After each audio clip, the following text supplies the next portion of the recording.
from Eva and Mahina. Thank you so much for joining me tonight. Today is November 1st, so happy November. We are going to be doing your energetic reading for the week. So it'll be November 1st to November 5th, okay, Aries? We're going to go ahead and we're just checking your energy. This is not a love reading. My niche is love reading, and that's what I love to do. But I kind of was called to follow through with our own energy, so that's what we're going to do, okay? So first thing I'll do is I'll pull the dominant energy card for the week, which will come from this deck. And then we'll go ahead and dive a little bit deeper with this deck, okay? This is a general reading, so this is not a personal reading, so you may or may not resonate with it. Take what you want, leave what you don't. If you do want to book a personal reading, go ahead and email me. It'll be in the description box, and you can just email me, and we'll go from there. Alrighty? So thank you so much for joining me, Aries. Let's go ahead and tap into your energy, please. Spirit, can we tap into the Aries collective energy for the week of November 1st? Thank you very much, Aries energy. Alrighty, so your dominant energy for the week, Aries. Oh, well, that popped up. Is the Queen of Cups. Okay, so I laughed because, I said I wasn't going to do a love reading, and yet here we are, the Queen of Cups. So the Queen of Cups is all about Cups energy is all about love, relationships, emotions, feelings. It's kind of like this loving acceptance. And as she kind of looks like in the imagery, she's like got her hands up like she's surrendering, okay? Like she's just surrendering, allowing the flow, not fighting anything, not being resistant, just kind of open to guidance, open to support from your spirit guides, from your angels, not really like fighting energy, kind of more in the flow. I like to call it in the flow, okay? So this here is your dominant energy for the week, the Queen of Cups. Now we're going to go ahead and we're going to use this deck to tap into that energy. So let's see what comes up. Can we please tap into the Aries collective? So, it's a great feeling, right? It's basically this feeling of openness. It's a feeling of willingness, willing to cooperate, willing to work with others, open heart, open hands, surrendering into the flow. We're going to go ahead and tap more into that, though. Alrighty, Spirit, can you please bring through clear, concise, accurate information for the Aries collective? Thank you very much. Alright, what messages do we need to hear? That was too many cards. What messages do the Aries... Well, it's very lively. But that's just a little bit too many cards. We only want like a few. Wow. Okay, well, we're going to try this one more time. Well, let's cut the deck. Having a lot of energy is a good thing, but when we have too much energy and we can't read it correctly. Alrighty, Spirit. What is the messages that Aries needs to hear? What is the messages Aries needs to hear? Okay.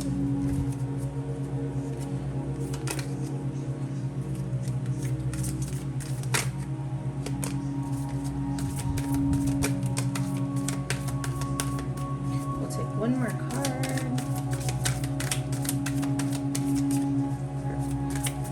Now you don't want to now you don't want to have so much energy coming out. Okay. Just one more, please. Not 10 or 5, just one.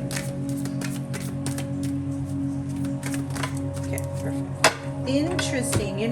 The Four of Swords has been coming up quite a bit for like every sign. So this was the first card, second card. Wow, it always like bites me in the ass. Every time I'm like, I'm not going to talk about love. And then love's like, no, I want to talk about love. All right, fine. Let's talk about love then. Alrighty, so your first card is the Hierophant. So the Hierophant is a major arcana, which you have two major arcanas here. The Hierophant is about tradition. The Hierophant is about higher knowledge. The Hierophant is about marriage. wedding, sticking to traditions, learning something new, gaining insight and wisdom on something. So, and then you have the Lovers, okay? You have the Lovers card. The Lovers, this can be loving yourself. This can be like you're literally your lover, but also having like, you see how there's that angel? It's like a divinely guided connection, right? And then we have the King of Pentacles. King of Pentacles, I love the energy of the King of Pentacles. The King of Pentacles is grounded, mature, loyal, abundant, prosperous energy. And then Four of Swords is all about like rest, recovery, reassessing, contemplation, meditation, kind of taking a step back. It can also be kind of like about dreaming, right? Not knowing where we want to go, but dreaming, okay? So what I'm getting from this is like you're kind of ready to open your heart to this situation, potentially taking the next step if you have been given a love offer as far as like an engagement or to get married. You're willing to take this commitment seriously to the next step, because you do see this connection as a divinely guided connection.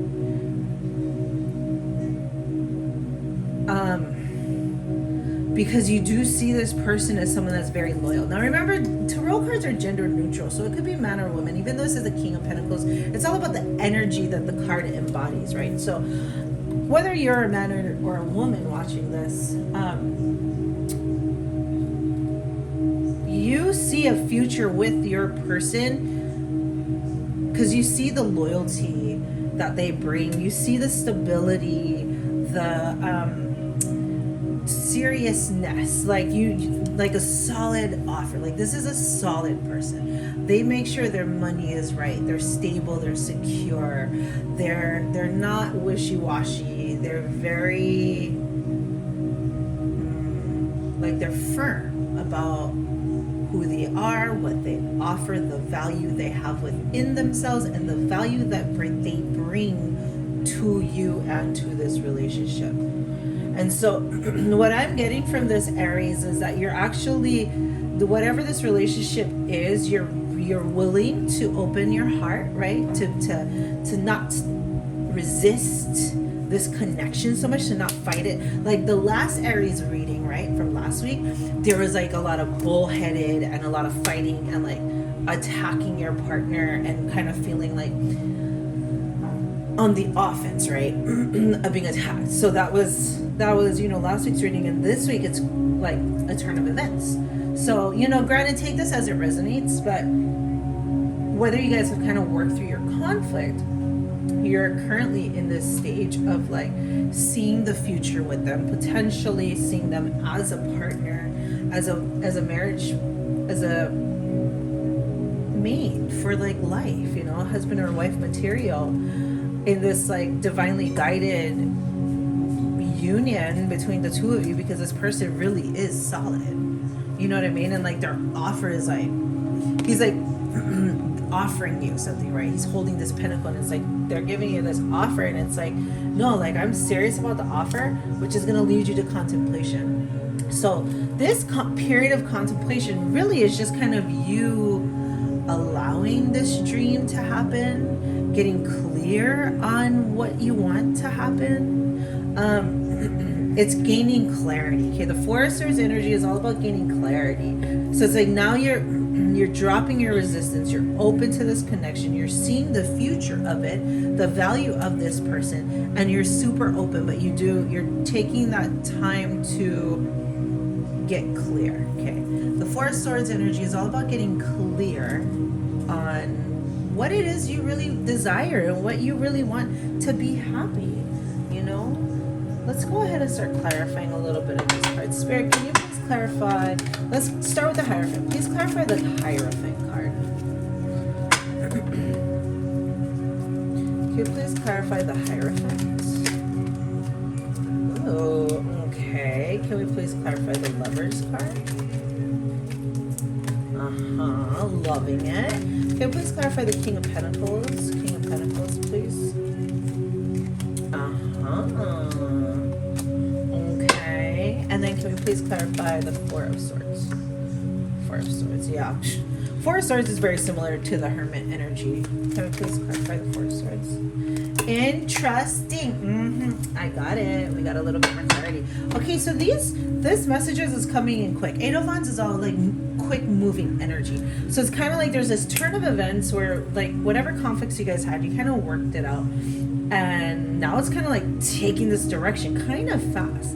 King of Wands energy is like lion energy. So it's like very passionate. Like there's a lot of passion. There's a lot of attraction here. Your person really, really loves you and is highly attracted to you and is hot for you. Okay. And has a very, has kind of like a protective energy to them, wanting to protect you, wanting to take this union seriously.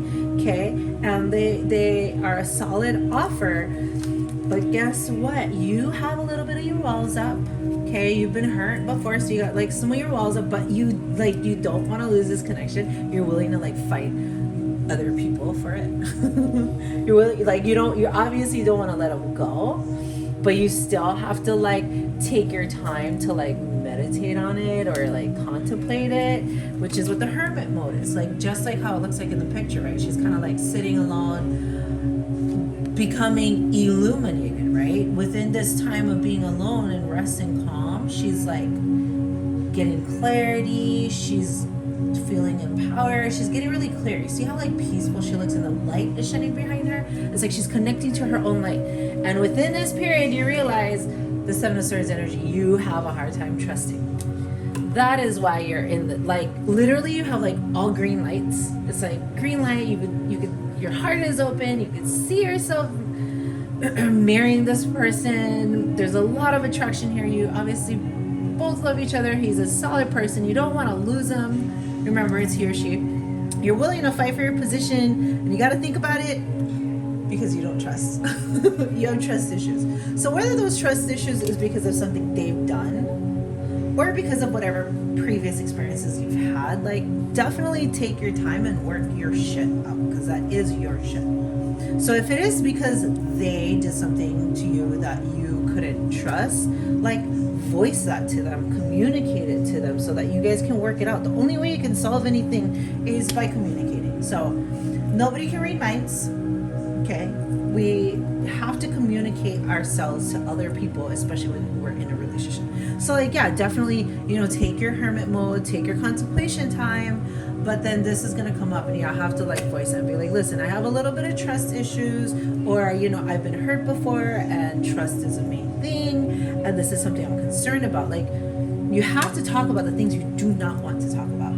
The things that make you feel the most uncomfortable is exactly what you need to talk about. So whatever that thing is for you, the thing you don't want to talk about, that's 100% the thing you need to talk about. All right, Aries? I think it's really funny that I started off this reading with, I'm not going to talk about love. I'm going to talk about your energy. And here we are. It's a love reading. So because it's a love reading, ooh, I'm so excited. So I got a brand new love oracle deck. So we're going to go ahead and use it. You guys are the first ones ever for me to use it, Aries. I'm super excited about this. So let's go ahead. We'll pull a couple of love cards, oracle cards for this connection. Let's see what comes up, Spirit. What messages does Aries need to hear? What does Aries need to hear about this connection? What is the messages?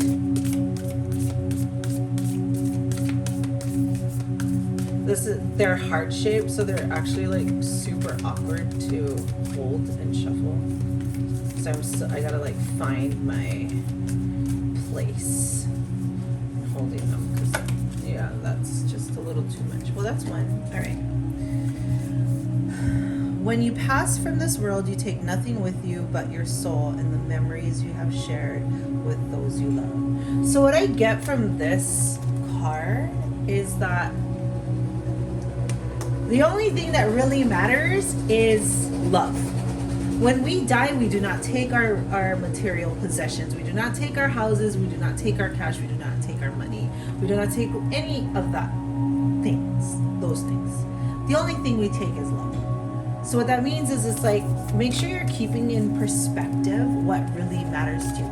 Don't make it about the small stuff. Don't make it about like, oh, you didn't wash the dishes. Like, yeah, okay, if that's a consistent issue, then address it. Be like, hey, listen, I need you to be my partner and carry the load with me 50-50. But like, you know, if it's like you're mad all the time because of money or because of other things, and that is causing you guys to argue, and you're forgetting that the main thing that's important is the love that you share, and to keep that at the forefront. Like, this card is just saying to keep love at the forefront. It's not about money, and it's not about possessions. You know what I mean? Because at the end of the day, when you're on your deathbed, you're not going to be like, oh, check my bank account. You know what I mean? You're going to want the people that mean the most to you right next to you at the end of your life. And we need to always keep that in mind, always. And it's really hard because we do get, you know, we get thrown off in the day-to-day grind of things. You know, it's like, oh, you didn't pay this, now I'm not going to talk to you for 10 days. Like, that's not cool. Playfulness. Laughter is the best therapy. Have some fun together, and remember, love is the greatest healer. So it doesn't always have to be serious, you know. Remember, like, what attracted you to your person in the first place, you know. And like I just said, like, have fun, but like I just said, love is really the only thing that matters, and love is what you take with you when you die, and that's the only thing you can take with you. You know what I mean? Playfulness, like, everything doesn't have to be serious. Like, have fun. Like, remember why you fell in love with them, and remember that love is always the answer. Love it. All right, well, since we're doing a love reading for you, Aries, let's go ahead and let's pull a twin flame card for you guys. How's that? Sounds great. Awesome. Yay. Okay, so Aries, what love message does Aries need? Aww, you guys. Look, forgiving and learning. As you release and heal the past, you experience more love in your present moments. You know, that's just in alignment with keep love at the forefront. Love is the greatest healer. It's like, we gotta forgive people. Like, so we get so caught up in like the pride and the ego and like who's right and who's wrong, when it's like, you're both wrong if you're both fighting and not happy and in love together in this relationship. Like, forgive each other for the mistakes, move forward, learn the lesson, and just don't repeat it. And what did I say? Wedding. What did I say? Hierophant, wedding, marriage, union, divinely guided union, the Lover's card. Literally, this situation involves marriage. So you could be married. You could potentially become married. You know what I mean? So even earlier in the reading, when I was talking about seeing yourself with this person married, like, you guys could already be married. But the whole point of this reading, what I'm getting is that, like, sometimes we forget why we're with someone, and we need a little bit of a reminder. Like, love is the reason why we're there. So, like, let's keep that at the forefront of us, you know. And here we go, true love. This is the romance of a lifetime. So if you ever needed any confirmation on the person that you're with, if they're your person, they're your person. There's your confirmation. You're welcome. Alrighty, my dear Aries, wonderful love reading. You know, the love reading I said I wasn't going to do. If this resonated with you, please give this video a like. Subscribe to my channel. I really appreciate it. It helps me to bring more videos like this to you. Tell your friends, tell your mom, have them come check my stuff out. Anyways, if this resonated for you, I'm super happy for you. This is awesome energy. And have a great week, Aries. Bye.